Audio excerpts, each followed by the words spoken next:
G'day, Tazza here, your very obviously Australian and neck-bearded individual. I'm an overly educated, overly read, idiot. So please subscribe, keep my channel alive, hit like if you like, dislike if you're jealous of my artistic spectrum.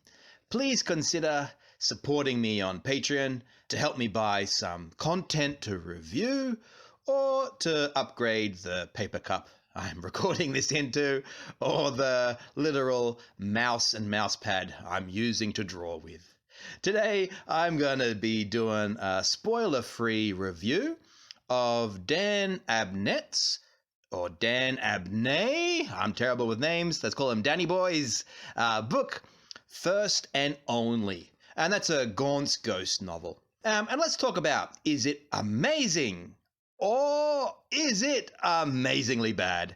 Now, this is a very important question because while I am a Warhammer noob, I've only played some video games, I've read some books, some codexes, I've bought and painted some miniatures.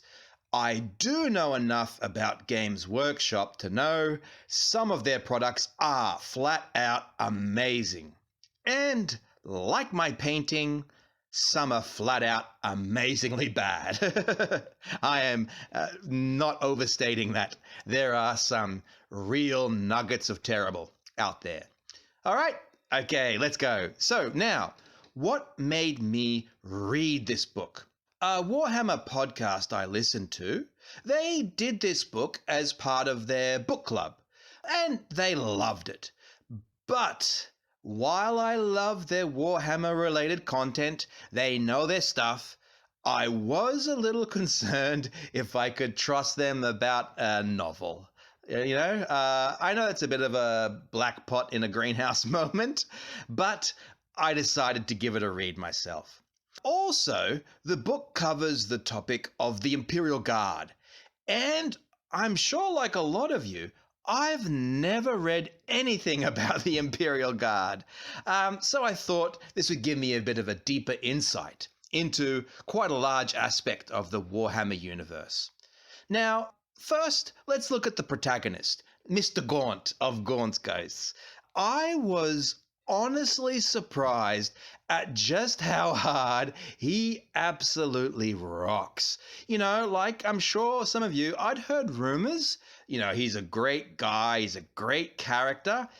So I was expecting him to be very shallowly written, plot-armored demigod that's just, invincible and, unscrupulous. But he's not. He is ass-kicking and overall awesome, but it's believable. And they really develop his character. They do lots of plot reasons why. They do lots of time jumps. You get to know why he is like he is and why he just kicks ass. So if you can't tell, I kind of loved him and I was surprised. Now, like I said, this book is based around the Imperial Guard. So they are the regular army of regular humans in the crazy alien future that is, Warhammer 40k. They win fights through numbers, sheer numbers, wave after wave of cannon fodder. So as you might expect, there are a lot of characters and a lot of dead characters in this book. I did not enjoy the number of characters. Half the time, I had no idea who's who, what's going on, and I found it really difficult to follow. The characters are expendable, which is good. They can die at any moment. It's like, David Gemmell, those old books, or, the popular one now, Game of Thrones. But it also meant I subconsciously started to ignore the names because I half expected them at any time to explode into a fine mist and just dissipate into the air ducts. At any time, I stopped caring. And that's not good. Too many characters, named characters. Also the bad guys. They are ambiguous, I felt. Who's the bad guys in this book?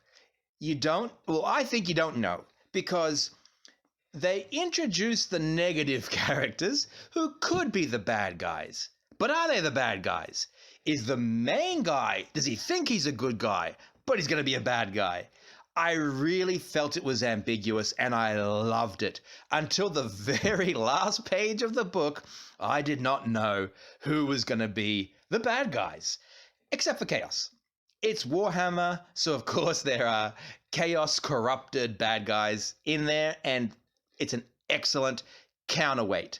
You don't know which Imperial character is going to turn out to be bad. You do know that Chaos dudes are there to kill and be killed, and I loved that. You know, they're going to pew-pew, they're going to die. It's good fun. I do like the kind of the contrast between the unknown bad guys and the clear bad guys. Well, it was well done. Now the plot. Like I said, you don't 100% know who's good, who's bad. There are time jumps, and there are straight up huge plot twists.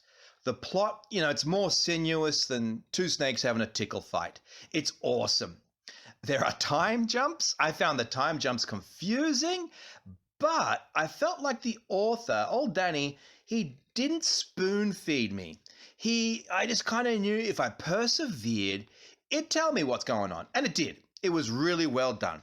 And some of the plot twists, I knew they were coming, but I was never disappointed. They were well done. Some of the plot twists took me by surprise. I consider myself pretty good at, predicting what's going to happen, patting myself on the back, but I was outmatched by Danny Boy. One strong fail I would like to point out is the high occurrences of coincidences in the story.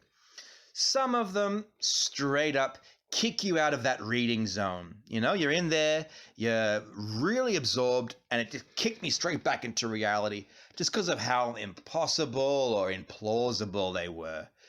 One coinky-dink, okay. Two coinky-dinks.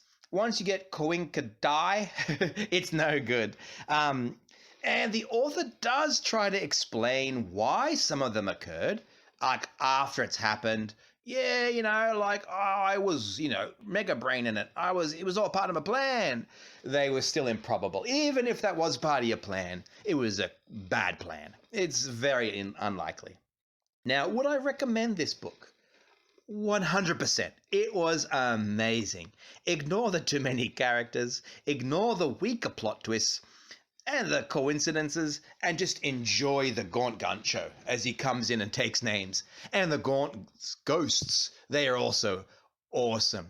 It makes me want to read not only more of the Gaunt's ghost novel series, it also makes me want to read more Warhammer books. I'm in the zone. I want to get more. It's really good. So leave a comment. Join the Patreon, give me some advice, what you'd like to hear, what you don't like, what you love, and I'll talk to you later. Okay, just as a post-production, post-credit scene comment, thank you very much for watching my video all the way through. Now, I know you saw the high-quality art, the high-quality wit, and it's a large production team with some very good technology behind this video. I'm sure, you know that. So, please, thank you for watching, and obviously I'm just starting out. In your comments, please give me some advice. What would you like me to review next? I hear a lot about Danny Boy. He seems to be a very popular, very good author, and I think considered in the Warhammer must-reads are his Inquisitor series. Seems very popular, and Horus Heresy, although I know a lot of different authors are in Horus Heresy, and I hear it's a very mixed bag, but they would be good to read. And of course, any other series, please tell me. What would you like me to read? What would you like to hear me review? All right? That would really help me out. Other than that, thanks again for watching. Thank you for your support. I hope you had a chuckle or two with me, or maybe a chuckle or two at me. I'm happy either way. All right? Thanks, mate. Thank you very much for watching. Have a good day. Laters.